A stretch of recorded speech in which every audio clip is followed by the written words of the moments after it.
Class 11th। आज हम हमारे चैप्टर 7 का अध्ययन करेंगे जो कि है कणों के निकाय और घूर्णी गति, system of particles and rotational motion.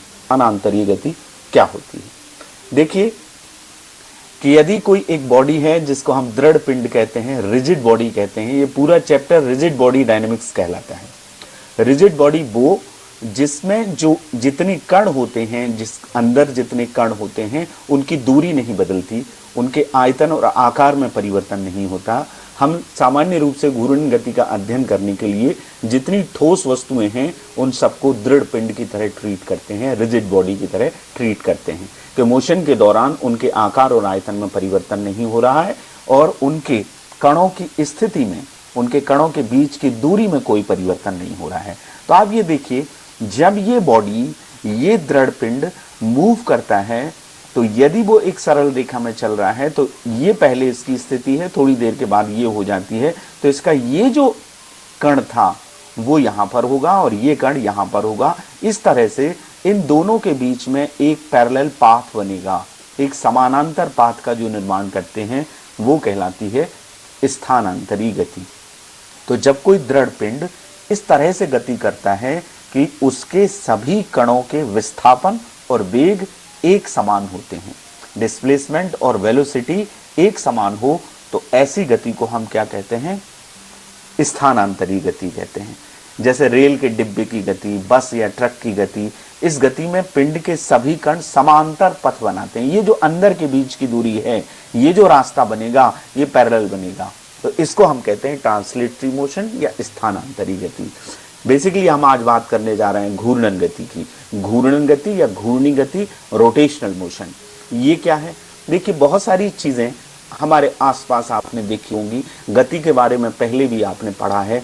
एक स्ट्रेट लाइन में जब कोई चीज मूव करती है, गति करती है, तो उसको सरल रेखा में गति कहते हैं।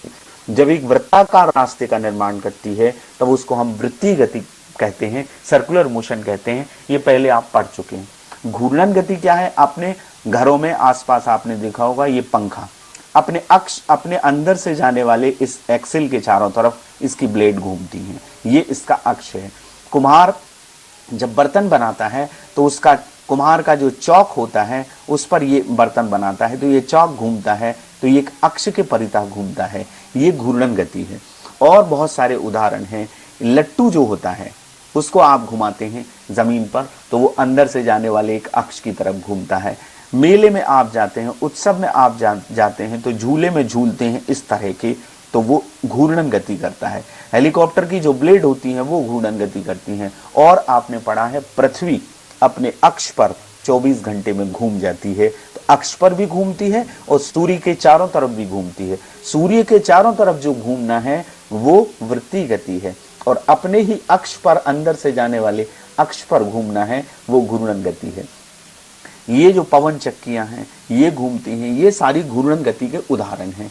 हम इसे समझते हैं कि है क्या, कि जब कोई दृढ़ पिंड बल या बल युग्म लगाने पर, बल युग्म यानी बलों का जोड़ा, जब आप किसी बोतल के ढक्कन को खोलते हैं तो आप दो बराबर और विपरीत बल लगाते हैं जिससे उसका ढक्कन खुल जाता है। आपका पेन आप रिफिल डालने के लिए खोलते हैं तो उंगली और अंगूठे से आप बल युग्म का निर्माण करते हैं। एक बल आप एक दिशा में लगाते हैं और दूसरा अंगूठे से दूसरी दिशा में लगाते हैं, फलस्वरूप वो घूमने लगती है, अक्ष के परितः घूमने लगती है, जिससे वो आपका पेन खुल जाता है और आप उसकी रिफिल को चेंज कर लेते हैं। तो जब किसी दृढ़ पिंड पर बल या बल युग्म लगाने पर वह स्वयं में से होकर जाने वाले अक्ष के परितः घूमने लगती है तो इसकी इस गति को घूर्णी गति कहते हैं। और जिस एक्सिस के अबाउट वो रोटेशन करती है उसको हम घूर्णन अक्ष कहते हैं। अभी आपने उदाहरण देखे, ये एक लट्टू है, स्प्रिंग टॉप है, ये इसका एक्सिस है, ये इसके चारों तरफ घूमता है। चाहे वो पंखा हो, सीलिंग फैन हो या टेबल फैन हो, तो ये घूमती हैं पंखुड़ियाँ, ये सब घूर्णन गति हैं जिसको हम देख चुके हैं। तो घूर्णन गति आप समझ चुके। जब किसी वस्तु पर बल या बल युग्म लगाया जाता है तो वो अपने अंदर से जाने वाले अक्ष के परितः घूर्णन करने लगती है, घूमने लगती है।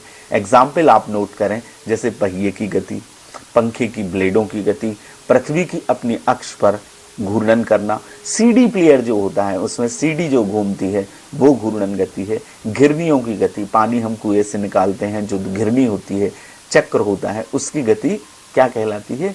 घूर्णन गति कहलाती है। कब्जे के परितः दरवाजे की गति, दरवाजे का एक एक्सेस है जहां हिंज किया गया है उसको, तो हम दरवाजे को खोलते हैं या लगाते हैं तो उसकी ये जो गति हो रही है ये घूर्णन गति का उदाहरण है। अब घूर्णन गति में कुछ की पॉइंट्स आपको नोट करने हैं, कुछ इंपॉर्टेंट फैक्ट्स आपको जो घूर्णन गति को समझने में आपकी मदद करेंगे। सबसे पहली बात तो ये देखिए कि ये जो रिजिड बॉडी है, ये जो दृढ़ पिंड है, ये घूम रहा है, तो जब ये घूमता है तो इसके जितने अवयवी कण होते हैं वो इस अक्ष के, ये इसका एक्सिस है वाई डैश, इस तरह से ये बॉडी घूम रही है, तो इसके अंदर बहुत सारे कण हैं।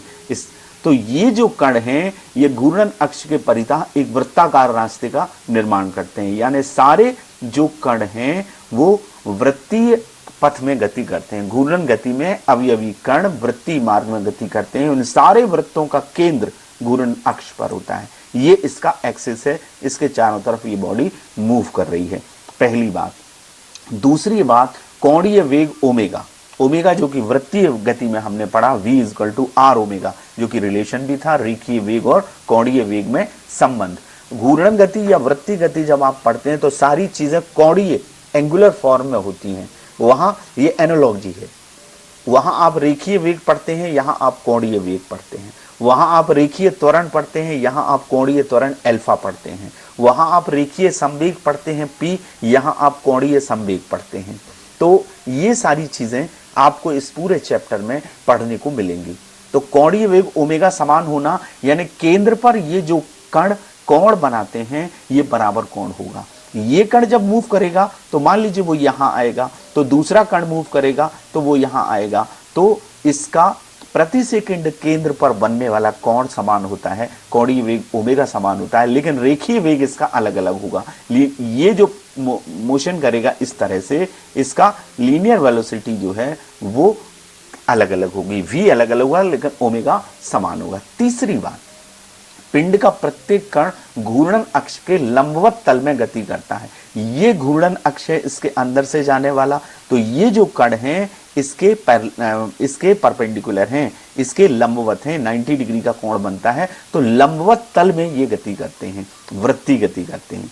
और यदि कण घूर्णन अक्ष पर जितने कण होते हैं उनका रेखीय वेग 0 होता है, वो अक्ष पर स्थित हैं, इसलिए उनका प्रति सेकंड जो विस्थापन है वो 0 होगा, इसलिए रेखीय वेग क्या होता है? 0 होता है। और पांचवी बात जो आपको ध्यान रखती है, रोटेशनल मोशन 2D और 3D हो सकती है, द्विविमीय है या त्रिविमीय है। एक्स वाई एक्सिस में और एक्स वाई और जेड तीनों एक्सिस में उसके जो एलिमेंट्स हैं, उसके जो अवयवी कण हैं या वस्तु है वो गति कर सकती है, तो इसलिए वो द्विविमीय या त्रिविमीय है। अब आगे चलते हैं, टार्क की बात करेंगे, मोमेंट ऑफ फोर्स जिसको इंग्लिश में कहते हैं बल आघूर्ण। तो बल के कारण जो प्रभाव पैदा होता है उसको हम बल आघूर्ण कहते हैं। ये आप जानते हैं क्या है? इसको हम स्क्रू ड्राइवर कहते हैं, इसको पेंचकस कहते हैं। पेंचकस से आप स्क्रू को खोलते हैं। दूसरी चीज आप देखिए, ये एक दरवाजा है। आप सोचिएगा कि इस पेंचकस का जो हैंडल है वो बड़ा बनाया जाता है। आप बड़े पेंचकस से किसी स्क्रू को खोलेंगे तो आपको खोलने में बहुत आसानी होती है, और छोटे पेंचकस से आप खोलेंगे जिसका साइज बहुत छोटा हो तो आपको ज्यादा फोर्स लगाना पड़ेगा। इसी तरह से यदि आप दरवाजे के कोने पर बल लगाकर दरवाजे को खोलते हैं या दरवाजे को लगाते हैं तो आपको कम बल लगाना पड़ता है। यदि आप यहां बल लगाएंगे तो इसको खोलना और लगाना मुश्किल होगा। तो सवाल ये कि ऐसा क्यों है, इससे हम हमारी बल आघूर्ण के कॉन्सेप्ट को समझेंगे। जब आप बल अक्ष के पास लगाते हैं तो आपको बल ज्यादा लगाना पड़ता है, यानी जब दूर लगाएंगे तो इस बल का प्रभाव ज्यादा होता है। तो इसका मतलब है दरवाजा एक दृढ़ पिंड है जो कब्जे के परितः घूर्णन कर सकता है। तो मैंने कि जैसे बताया कि इसके सिरे पर आप जब फोर्स लगाते हैं तो उसको आसानी से घुमाया जा सकता है, लेकिन इस कब्जे के पास से आप बल लगाएंगे तो इसको घुमाना कठिन है। तो इसका मतलब ये हुआ कि घूर्णन गति कराने के लिए बल के परिमाण के अतिरिक्त यह भी महत्वपूर्ण है कि बल कहाँ लगाया जा रहा है। तो इस घूर्णन गति में इस बल के समतुल्य जो राशि है उसका नाम है बल आघूर्ण। बल आघूर्ण का मतलब क्या होता है?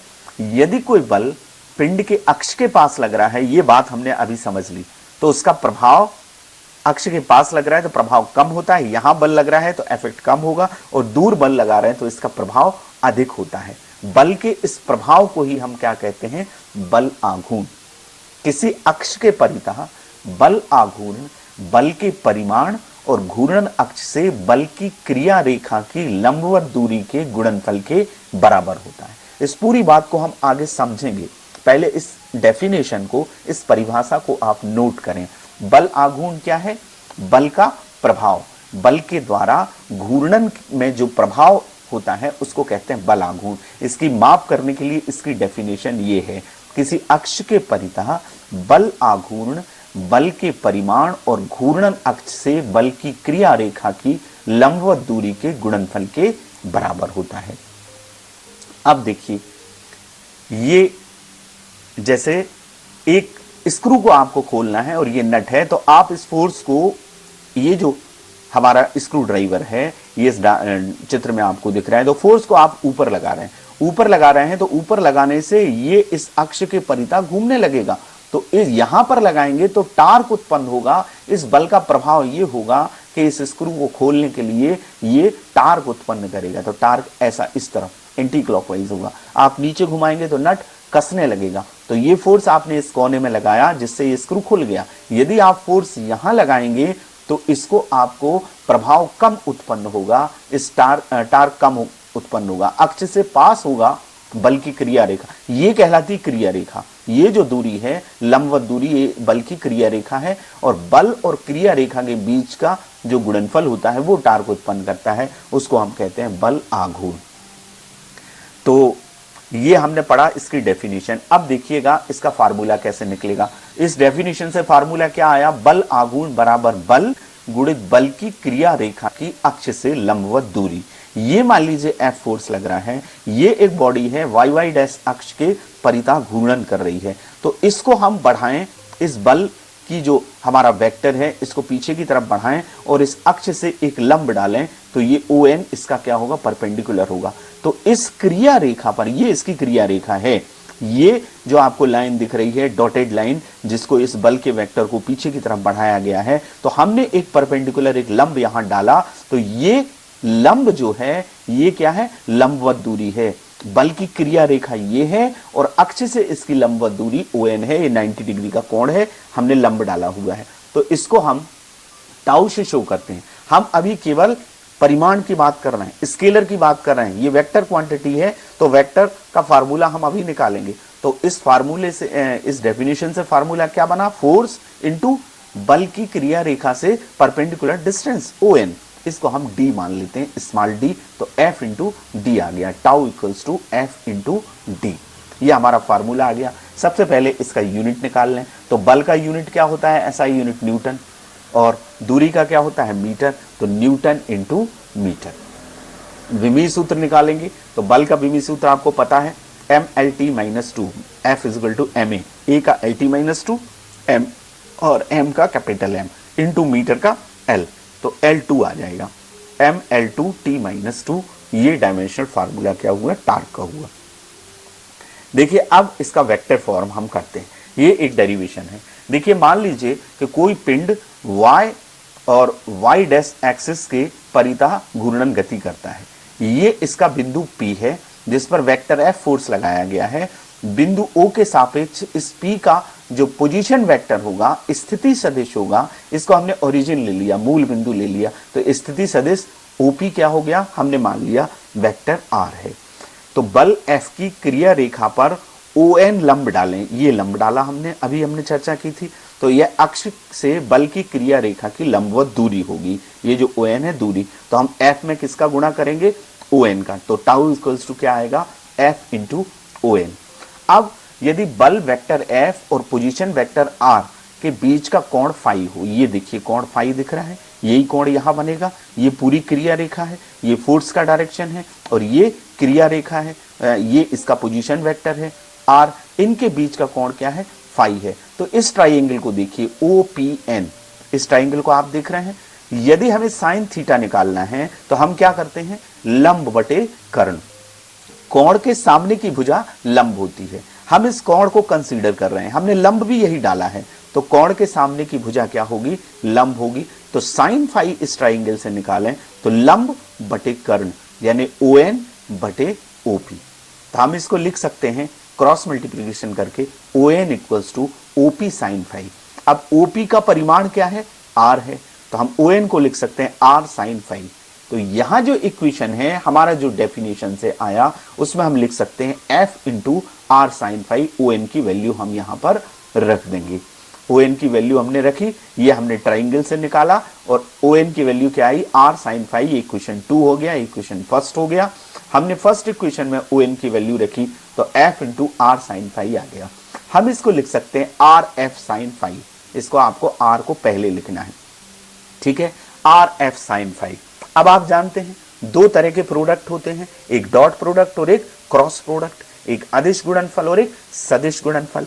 A क्रॉस वेक्टर B उन सदिशों के परिमाणों और उनके बीच के साइन थीटा के गुणनफल के बराबर होता है और यूनिट वेक्टर n आता है। ये क्रॉस प्रोडक्ट कहलाता है। सदिश में दो तरह के गुणा होते हैं, एक डॉट प्रोडक्ट होता है और एक क्रॉस प्रोडक्ट होता है। तो ये होता है AB साइन थीटा, ये इसका फार्मूला है। इसी चैप्टर में आपने पढ़ा है और पहले भी आप वेक्टर को समझ चुके हैं। फिजिक्स में जब तक आप वेक्टर को नहीं समझेंगे, गणित को नहीं समझेंगे, आप फिजिक्स को अच्छी तरह से नहीं समझ पाएंगे। ये हमारा फार्मूला होता है, vector A cross vector B equals to AB sine theta. AB इन वेक्टरों के परिमाण है और थीटा इन दोनों वेक्टरों के बीच का कोण है। तो मतलब ये हुआ यदि कोई क्वांटिटी इस रूप में लिखी है तो हम उसको vector A cross vector B लिख सकते हैं। अब देखिए R और F और साइन फाई लिखा है तो हम इसको लिख सकते हैं vector tau equals to vector R cross vector F। इसका मतलब ये हुआ कि किसी अक्ष के परितः किसी पिंड का बल आघूर्ण उसकी स्थिति सदिश और बल के सदिश गुणनफल के बराबर होता है। आप स्केलर फॉर्म में लिखेंगे तो F इंटू R लिख सकते हैं, कोई दिक्कत नहीं है, लेकिन वेक्टर फॉर्म में लिखेंगे तो आपको R क्रॉस F ही लिखना पड़ेगा क्योंकि वो क्रमविनिमय नियम का पालन नहीं करता। अब हम बात करते हैं दूसरी क्वांटिटी की, कोणीय संवेग। जिस तरह से रेखीय संवेग आपने लीनियर मोशन में पढ़ा, रेखीय गति में पढ़ा, रेखीय संवेग क्या होता है, किसी भी कण के द्रव्यमान और वेग का गुणनफल, उसको हम P से शो करते हैं। Vector P equals to M vector V। Scalar form में P is equal to mv, द्रव्यमान और वेग का गुणनफल संवेग कहलाता है। लेकिन जैसे कि मैंने बात की कि घूर्ण गति के पूरे चैप्टर में आपको कोणीय पढ़ना है, कोणीय वेग पढ़ना है, कोणीय संवेग पढ़ना है, कोणीय त्वरण पढ़ना है, सारी चीजें एंगुलर से होंगी।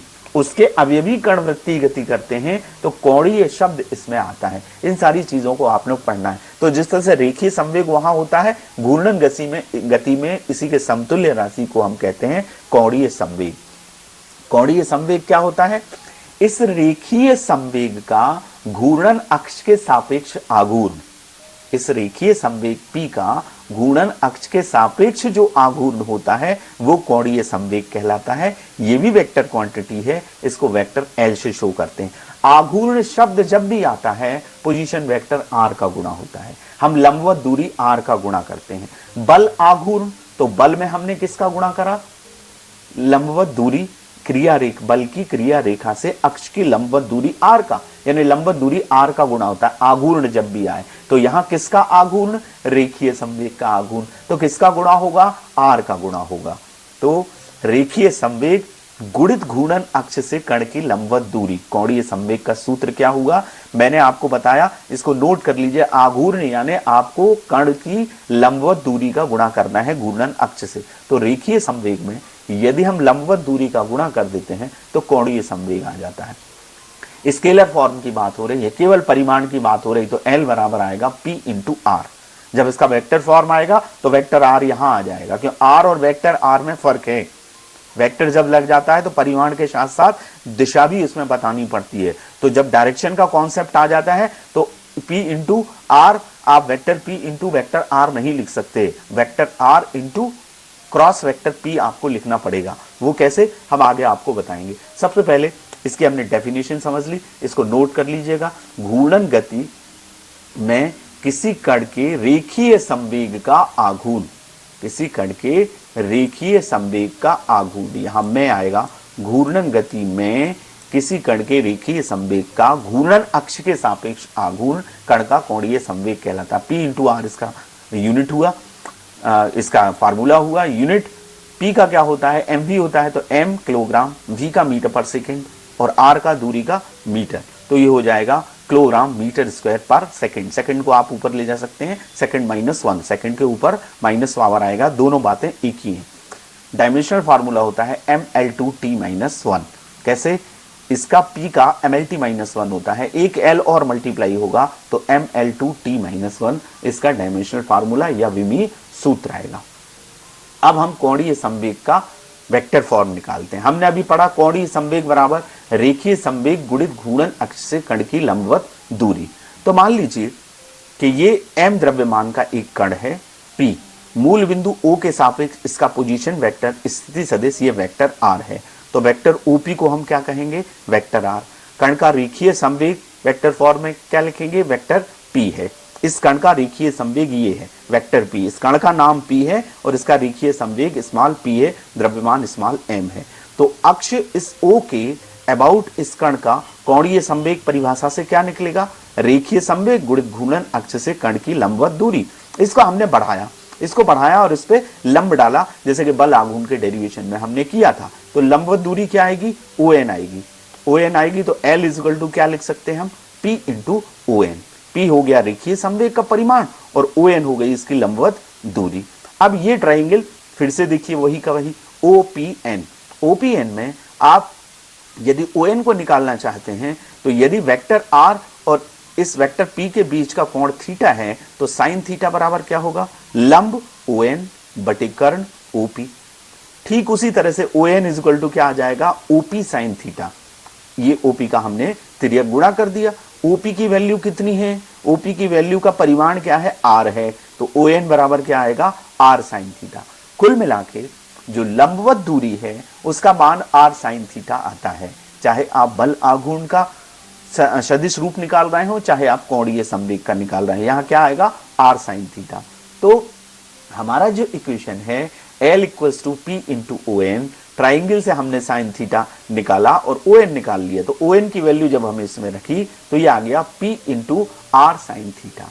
इसको हम RP साइन थीटा लिख सकते हैं। RP साइन थीटा ये वही वेक्टर हो गया, ये सदिश गुणनफल हो गया किसका, वेक्टर R और वेक्टर P का। Vector A cross vector P B equals to होता है AB sine theta unit vector N। Unit vector दिशा बताता है, उसका परिमाण 1 होता है, तो ये फार्मूला है। तो RP साइन थीटा को हम क्या लिख सकते हैं वेक्टर फॉर्म में, vector L equals to vector R cross vector P। ये कोणीय संवेग का वेक्टर फॉर्म है। हम ये कह सकते हैं कि किसी कण का, किसी पिंड का, किसी अक्ष के परितः कोणीय संवेग उसकी अक्ष से उसके स्थिति सदिश और रेखीय संवेग के सदिश गुणनफल के बराबर होता है। एक बात और, आप इस P की वैल्यू क्या जानते हैं, रेखीय संवेग mv होता है, तो इस की जगह हम क्या रख सकते हैं, mv। तो ये आ गया vector R cross m vector v। m क्या है, स्केलर है, m अदिश राशि है, m को हम बाहर ले सकते हैं, तो हम इसको इस तरह से भी ले सकते हैं, vector L equals to m vector R cross vector v। ये फार्मूला भी कोणीय संवेग का है और ये फार्मूला भी कोणीय संवेग का है, ये फार्मूला भी कोणीय संवेग का है, ये फार्मूला भी कोणीय संवेग का है। ये दोनों अदिश फॉर्म है, केवल परिमाण है, और ये वेक्टर फॉर्म है इसका।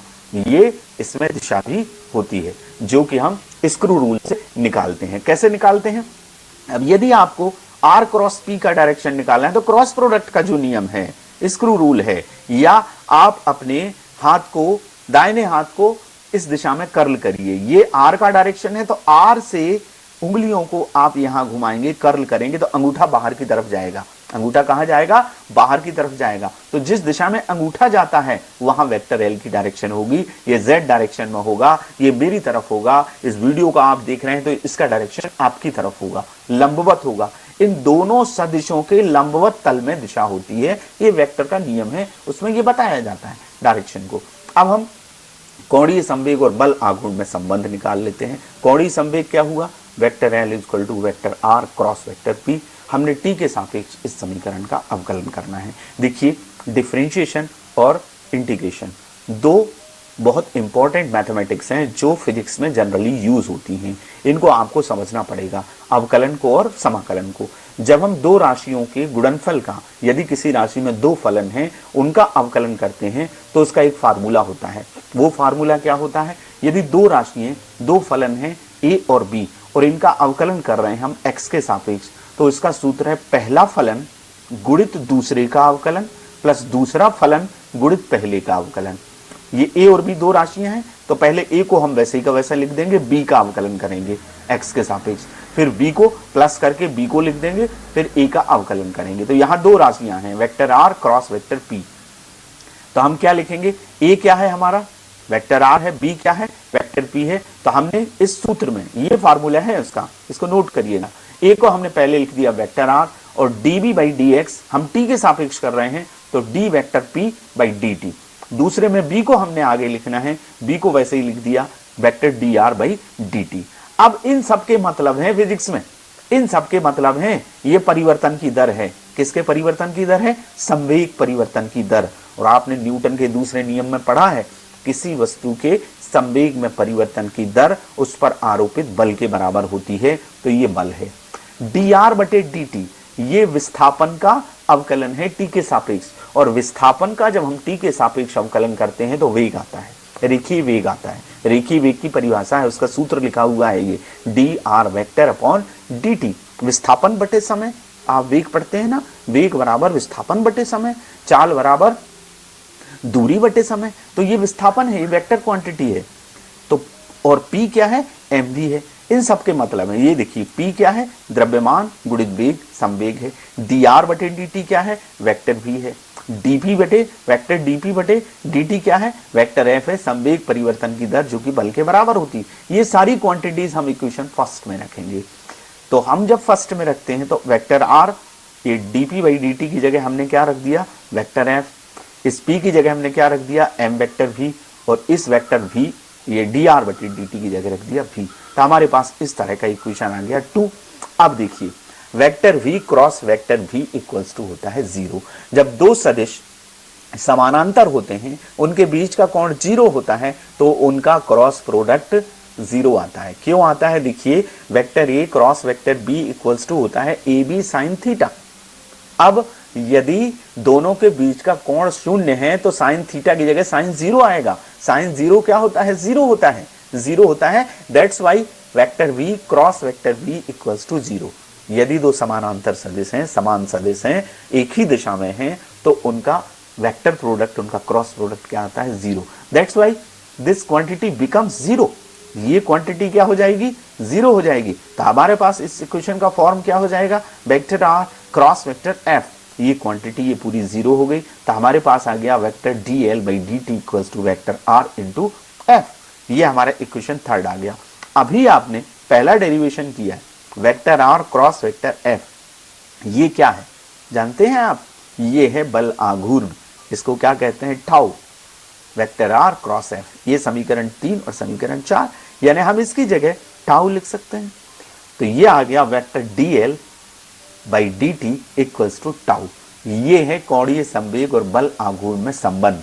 ये ठीक वैसा ही है जैसा ही कि रेखीय गति में आप ये देख रहे हैं, dp वेक्टर बाई dt बराबर f। संवेग परिवर्तन की दर लगाए गए बल के बराबर होती है। यहाँ कोणीय संवेग परिवर्तन की दर उस पर लगाए गए बल आघूर्ण के बराबर होती है। ये ठीक ऐसा ही नियम है जो न्यूटन का द्वितीय नियम आपने रेखीय गति में पढ़ा है।